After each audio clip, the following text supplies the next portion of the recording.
तोरे रखावे बहुते रखे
नीचे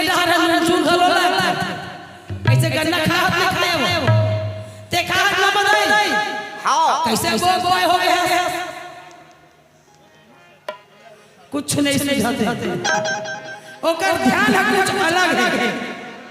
तो थोड़े खावे औंदे भेगे बारी करे में जानी सब संसारी करे गन्ना बारी आज के नो है आज के जाएगा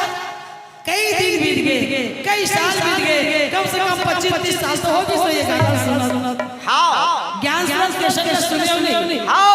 उच्च गाना गाओ तो कोई दूसरा नो है अच्छा समय परिवर्तन हो गया गाना माने हां तो खुद के लइका मन गन्ना न खावा आधा खाते आधा खावा हां जब गन्ना के टूटे के आवाज आई वो कब पेड़ की आवाज आई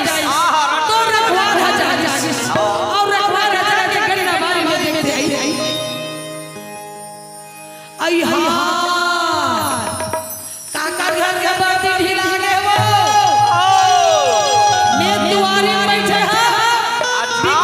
का गनवा में मुसर के बखरी में कहा बारी हल दे और कते ऐसे पर्दा जे छोटे जे गया करके वाह वाह ये गाय मन कति डहर आगे ऐसा वो बेचारा रखवा रहा और जाके सीट देखे वो गाय गाय मन हो जाता वो बड़े सब लइका माने तो रखवा के बड़ा गड़बड़ हो गया ये लइका मन सब में जनतारी मेरी मिल के सब गन्ना लगा के नुकसान कर दी एक घर भाई कौन दी मालिक का कौन पता है चेताई ए भाई तुम जबरन के गन्ना लगा के बर्बाद कर दे मैं जा तो मालिक को बताऊंगा अरे जा जा जा चोरी भी करना है और चोरी भी करना